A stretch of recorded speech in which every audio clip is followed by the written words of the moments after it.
O que é permacultura? Essa é uma pergunta que muita gente nos faz e geralmente o pessoal diz assim, perma o quê?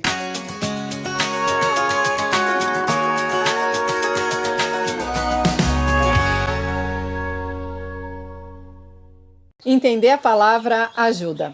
Permacultura vem da união das palavras agricultura e permanente. Bill Mollison e David Holmgren criaram esse termo na década de 70, porque naquela época já tinha uma necessidade da gente criar uma cultura de permanência. Permacultura é sobreviver em harmonia com a natureza, respeitando os ritmos naturais, extraindo o máximo de um espaço sem impactar, mantendo os recursos que a gente precisa para viver. Permacultura é sobre uma relação de harmonia com a natureza, sobre devolver as coisas que a gente tira e criar ciclos de abundância. O Bill Mollison viajou por vários continentes tentando entender como as civilizações que nos antecederam sobreviveram tanto tempo sobre os territórios sem impactar os territórios e nós com tão pouco tempo da história conseguimos contaminar o ar, contaminar os nossos próprios alimentos, contaminar a água, contaminar o mar, assoreamento de rios, assoreamento dos mares, deflorestação, enfim, todo esse caos que a gente vem fazendo, tendo como base a obsolescência programada. A lógica de trabalho que a humanidade vem implementando é o oposto da proposta da permacultura, ou seja, eu crio uma obsolescência programada, as máquinas estão programadas para quebrar, os sistemas estão programados para quebrar, então tu cria caos. Nós estamos criando caos. E a permacultura é o oposto disso, ou seja, como é que eu gerencio os recursos naturais de forma que eles se tornem permanentes no tempo, ou seja, eu preciso criar isso. Então, acho que o Bill Mollison foi muito feliz quando ele chega na palavra permacultura, ou seja, como é que eu crio uma cultura de permanência.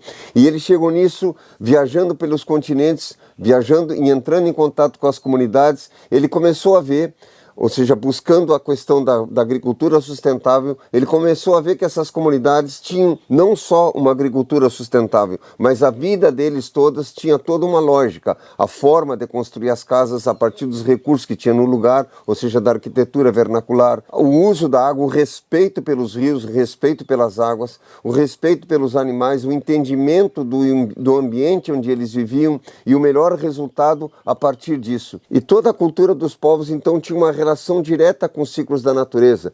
Mesmo os casamentos eram marcados quando tinha a festa da colheita, porque ia ter abundância. Então, os solstícios de inverno, os solstícios de verão, os equinócios, tudo isso estava interligado naquilo. Então, ele se deu conta que não era só uma agricultura sustentável, que a questão era uma cultura sustentável, ou seja, a forma como as pessoas viviam tinha uma relação direta com a sustentabilidade, com a permanência daquelas comunidades no espaço. E aí que ele chegou então nessa palavra, ou seja, cultura permanente, ou seja, é o que nós precisamos, uma cultura de permanência. Isso é o oposto da obsolescência programada.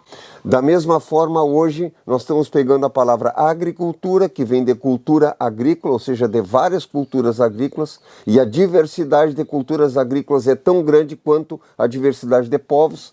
Por isso que a gente tem usado a palavra agriculturas com S no final, porque existem várias formas de agriculturas e hoje o que a gente chama agronegócio. Você ouve em tudo que é lugar agronegócio, ou seja, eu pego a palavra agricultura, tiro a palavra cultura e ponho a palavra negócio. Então aí eu tenho uma agricultura sem cultura, uma agricultura do negócio. O Bill Mollison diz o seguinte, a agricultura começou a ser um problema quando ela deixa de ser algo para produzir alimento e ser alguma coisa para produzir dinheiro. E essa que é a questão. Nós estamos perdendo os valores das coisas e tudo virou preço. Ou seja, tudo virou preço e de um jeito sem ética. E uma das coisas básicas da permacultura é a ética com a vida. Então a primeira coisa que eu vou tentar organizar quando eu vou planejar um espaço é o cuidado com a vida, com todas as vidas do espaço. E a essência da permacultura é o oposto, como já falamos, da obsolescência programada, porque o eixo central da permacultura é a economia de energia. Como é que eu economizo energia? A minha energia, a energia dos recursos naturais. Então ela é um método de planejamento do espaço para tirar o máximo de proveito com o mínimo de impacto e o máximo de eficiência. Essa seria a essência da permacultura. Isso significa que permacultura não é só bioconstrução, não é só fazer sistemas de captação de água de chuva do seu telhado, não é uma técnica isolada. Permacultura é um conjunto de técnicas coligadas sob uma visão de organismo agrícola, sob uma visão de inteireza. Bill Mollison dizia ter uma visão generalista antes de entrar nos detalhes, porque aí a gente consegue ver as conexões entre uma coisa e outra para fazer esse planejamento de um espaço. E a ideia então é ver a propriedade agrícola como um organismo agrícola. Como é que funciona um organismo? Um organismo funciona uma quantidade de órgãos interligados, cada um apoiando o outro para que esse corpo funcione. E esse corpo então é a tua propriedade, é teu espaço, é o teu terreno. E essa é a ideia, ou seja, não é a quantidade de elementos que eu coloco dentro do espaço, a quantidade de máquinas ou de animais ou de lugares. A questão é como é que eu conecto esses elementos, como é que eu coligo o galpão com a cisterna, como é que eu ligo o lago com a horta, como é que eu ligo o galinheiro com o pomar, ou seja, como é que eu faço essa relação, e quanto mais relações eu faço, mais benefício eu tiro dos elementos. Essa é que é a ideia, e isso me dá sustentação. Eu aproveito um resíduo de um elemento para alimentar um outro elemento, ou seja, a permacultura então trata disso. Eu preciso criar essas conexões, quanto mais conexão eu crio, menos energia eu gasto. Essa é a essência da coisa. Elemento é cada coisa que você tem no sítio. Sua horta pode ser um elemento, assim como um canteiro dentro da horta também pode ser um elemento. O galinheiro é outro, assim como as galinhas, a construção, o saneamento, uma pastagem, tudo que você tem no espaço é um elemento. E não adianta a gente olhar para tudo isso de forma isolada. Os objetos, as pessoas, os seres, tudo existe em coligação. Quando a gente olha para uma coisa de maneira isolada, a gente não vê a realidade.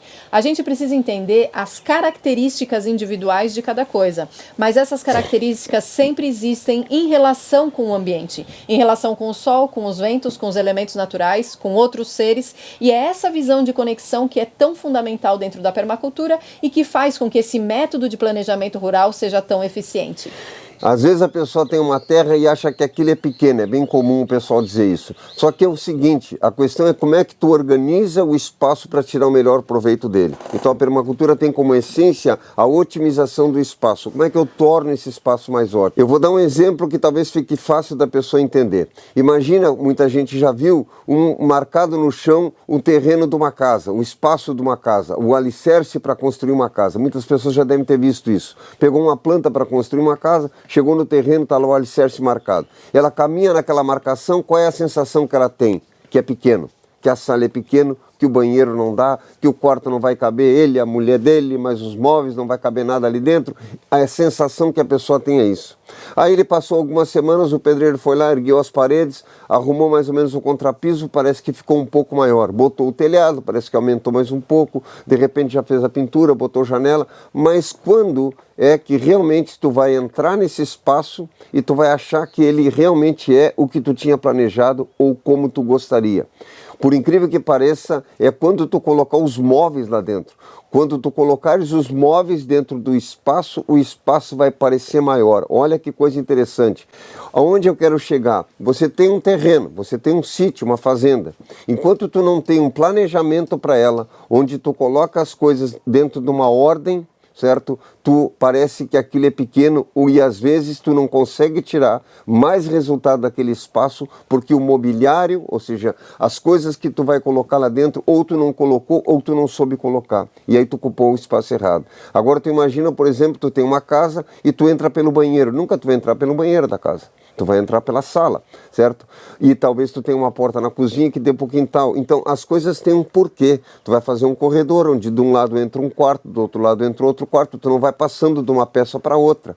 Então, toda vez que tu planeja, tu tira o melhor resultado. Então essa que é a questão. Como é que eu pego um terreno, um sítio, uma fazenda e eu organizo aquele espaço para que eu tire o melhor proveito? E aí tem várias coisas para a gente pensar sobre isso. Quando eu determinar o lugar que eu vou fazer um lago, eu tenho que saber como é que esse lago vai ser alimentado. Então o lago tem uma relação direta com o declive, o lago tem uma relação direta com a estrada, que pode também me conduzir água para ele. Enfim, quando eu começo a planejar isso, é como se eu estivesse colocando o mobiliário da casa dentro da casa. Aí a casa vai aumentar o espaço. Então, à medida que tu vai dividindo o teu espaço e agregando as coisas, tu vai vendo que ele vai incrementando, ou seja, ele é sinérgico, ele vai incrementando, ele vai ficando cada vez melhor e maior. Por incrível que pareça, então a casa que tu estava querendo construir, ela realmente ficou como tu queria quando tu botou os móveis dentro. Isso é o planejamento da permacultura, ou seja, eu planejo o espaço, determino os lugares com uma lógica, porque eu não vou entrar pelo banheiro, ou seja, eu vou organizar o espaço da terra para tirar o melhor proveito dela. Essa que é a questão, essa que é a essência do método de permacultura de trabalhar. Esse planejamento tem como foco criar sistemas de baixa manutenção e alta eficiência. A ideia é que tudo funcione em conexões positivas para que não exista desperdício. Quando a gente desperdiça energia, seja energia elétrica, energia de trabalho, dos combustíveis que a gente usa, a tendência é que esse lugar não consiga se manter no tempo ou não consiga manifestar a abundância e a prosperidade que ele poderia expressar. E é esse olhar que a pessoa tem que aprender, ou seja, como é que eu olho o lugar de uma forma diferente. Quando a gente trabalha no curso com as pessoas, sempre coloca isso. Ou seja, a ideia da informação é que essa informação mude o teu olhar, porque as coisas já estão aí. Como é que eu vejo elas de uma forma diferente? Esse é o segredo. Como é que eu consigo enxergar o potencial de uma coisa que as pessoas não estão vendo? Eu preciso ver isso. Porque no momento que eu consigo ter esse entendimento, eu amplio a capacidade do espaço. E o espaço aumenta a partir da minha imaginação. Então eu preciso criar isso. Então a gente diz que está com a batuta na mão para fazer a regência desse espaço. Como é que eu consigo lidar com esse espaço para tirar o melhor proveito? Eu tenho um lugar alagado, como é que eu tiro um proveito desse lugar alagado? Eu tenho um lugar mais alto, mais seco, como é que eu tiro o melhor proveito disso? Aonde eu boto os animais? Aonde eu boto a construção? Como é que eu decido isso? E isso que as pessoas precisam aprender. E é com isso que a gente trabalha, ou seja, eu organizo o espaço para tirar o melhor proveito dele com menos impacto e mais eficiência. A permacultura, portanto, é uma forma da gente organizar um espaço de maneira eficiente, onde todas as coisas que a gente coloca, esse mobiliário, como o João falou, esteja em relações positivas, onde uma coisa ajude a outra. E cada coisa dentro do espaço também tem uma relação com coisas fora desse espaço. Por exemplo, o sol, os ventos, a energia que vem dos vizinhos, a poeira que passa de uma estrada, tudo isso vai afetar o nosso espaço. Portanto, a gente também precisa olhar que coligações esse espaço tem com elementos que estão fora dele. Então, em permacultura, a gente observa as energias externas, que é as que estão ao redor do nosso terreno e que a gente não pode gerenciar elas diretamente, mas pode se posicionar de uma maneira benéfica em relação a elas, e as energias internas, que é toda a organização do nosso espaço, colocando as coisas no melhor lugar, estipulando boas distâncias entre uma coisa e outra, criando essas conexões positivas entre cada elemento que a gente coloca, e é esse planejamento, essa visão criativa de um espaço que faz com que a gente realmente tenha sucesso na organização de uma área rural, com que a gente consiga produzir com baixo custo, com que a gente tenha água em abundância o ano todo. É isso que cria uma vida integral saudável no campo. Então a questão de gerenciar o espaço para tirar o melhor proveito é a base da permacultura. É só uma cultura de permanência que pode fazer a gente permanecer no tempo com qualidade de vida, buscando um verdadeiro bem viver de maneira inteligente. Se a gente continuar criando sistemas de colapso e caos, é óbvio que as coisas não vão se sustentar ao longo do tempo. Nós dependemos dos elementos naturais, água pura, ar puro, alimento de boa qualidade. O nosso corpo tem que estar numa conexão positiva com o sol e com todos esses elementos. É por isso que é tão importante a gente focar numa cultura de permanência, aprender que relação nós temos com tudo isso, mesmo se a gente vive numa cidade, e se a gente vai para o campo, é fundamental ter essa ferramenta para planejar, organizar e para melhorar o espaço. Nós estamos falando aqui do Instituto de Permacultura da Pampa, um instituto pioneiro na introdução da permacultura no Brasil, fundado por João Roquette junto com Ali Sharif, um iraniano de primeira geração da permacultura. João também foi diplomado diretamente por Bill Mollison, por toda a vida campesina que ele já tinha feito, por todas as atividades de desenvolvimento social que ele desenvolveu com a criação das sementes agroecológicas Bionatur, com todo o trabalho de educação, produção de alimentos. Tudo isso tem um peso fundamental na história da permacultura no Brasil, e a gente continua com esse trabalho de difusão de tudo isso, porque é importante que a gente aprenda a viver de forma a não agredir as coisas das quais a gente depende para viver. E as coisas que a gente está falando, que eu tenho falado, é em função de uma experiência de muito tempo. Entre a informação e a sabedoria existe um meio termo aí que é a experiência. E o que eu tenho falado ao longo desses anos é o resultado da minha experiência de campo. Ou seja, eu fui para o campo em 1983. Se eu tivesse tido na época a informação que eu tenho hoje sobre permacultura, eu teria melhorado muito o meu trabalho e eu teria evitado vários problemas que eu passei. Então o que a gente vem colocando e tentando explicar para as pessoas é que tem um histórico. Eu tenho um histórico de trabalho de décadas, né, trabalhando com agricultura orgânica, implementando terras, implementando sítios, e a partir dessa experiência desses longos anos é que eu tenho condições de poder ajudar as pessoas a dizer como é que pode fazer para evitar tanto problema. Porque a gente tem acompanhado milhares de alunos e estamos vendo todo tipo de dificuldade que as pessoas passam, e é a partir disso então que a gente montou esse trabalho, ou seja, de conseguir identificar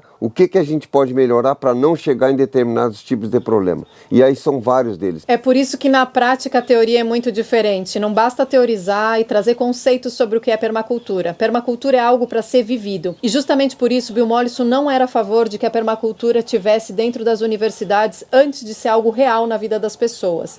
Quem fala de permacultura precisa viver a permacultura. Porque quando a gente pega um conceito e aplica, é que a gente realmente consegue entender, aquilo se torna conhecimento. Da solução para os problemas é o desenvolvimento da verdadeira inteligência. Permacultura é uma inteligência de campo, uma forma inteligente de organizar os espaços, e a gente precisa viver isso para realmente desenvolver essa capacidade. É a partir dessa experiência de mais de 20 anos que a gente compartilha a permacultura, através de bases reais de vida, de vivência. A informação compartilhada a partir do conhecimento e da experiência é muito diferente da informação fria, e é na prática que a gente vê esse resultado. E quando ele me diplomou, ele pediu que toda vez que a gente fosse falar alguma coisa ou fosse ensinar as pessoas, fosse a partir do que a gente estivesse fazendo, porque essa foi a crise dele dentro das universidades, as pessoas dando aula sobre assuntos que elas não faziam, simplesmente montavam apresentações e davam aula para os alunos. Então ele pediu que fosse a essência do nosso trabalho, fosse a partir da realidade que a gente vive. É sobre essas bases que eu tenho meu trabalho, é sobre essas bases que a gente montou aqui o Instituto, e é sobre essas bases que a gente vem auxiliando as pessoas a ter uma vida melhor no campo. Dentre as muitas camadas de informação com a qual a permacultura trabalha, a gente pode se aprofundar mais ou menos. O importante é ter uma visão geral do contexto, aprender a observar, porque a permacultura está baseada nessa observação receptiva da natureza, a fim de que a gente possa aprender com as leis e os sistemas naturais. Nada mais necessário e importante do que a gente se reconectar com a natureza, restabelecer nossa saúde e começar a pensar com mais lógica sobre os sistemas naturais. Ao invés da gente se alienar e inventar coisas que nada tem a ver com o que a gente precisa, a gente pode sentar, observar, começar a viver uma vida de campo mais real e trabalhar nessa organização de um lugar, produzir o nosso próprio alimento, manejar a água e cultivar uma vida integral. E a permacultura é uma ferramenta para isso. É uma boa forma da gente organizar o espaço para tirar o melhor proveito dele. Só que a gente fala da permacultura a partir da nossa experiência real de construção desses espaços. Eu sou João Roquete, diretor fundador do Instituto de Permacultura da Pampa, que foi fundado no ano 2000, um instituto pioneiro da permacultura no Brasil, e sou também o criador do projeto das sementes agroecológicas Bionatur. Eu venho trabalhando há décadas com agricultores para a transição da agricultura química para a orgânica, venho trabalhando com permacultura, dando aulas disso, venho trabalhando com a educação para a sustentabilidade a partir da permacultura há muitos anos. É por isso que, além do Instituto de Permacultura da Pampa, a gente também tem uma escola, a Escola Rama de Vida Integral, onde a gente compartilha informações sobre a permacultura através de diversos aspectos. E além de tudo isso que envolve a nossa relação com a natureza, nós também trabalhamos conteúdos de desenvolvimento humano, porque se a gente não desenvolve a nossa visão, não adianta a gente ter uma ferramenta. Fica como uma criança que usa uma colher ao contrário. A gente precisa entender o uso daquela ferramenta, para que ela serve, em que contexto ela encaixa, para poder realmente fazer um bom uso da ferramenta da permacultura. Então não basta saber de permacultura, você tem que saber como usar essa ferramenta. Eu sou Tatiana Cavassana, mantenedora desse espaço desde 2010, fundadora da Escola Rama, e estou aqui para compartilhar cada vez mais essa visão que pode fazer a gente permanecer no tempo com boas estratégias para bem viver.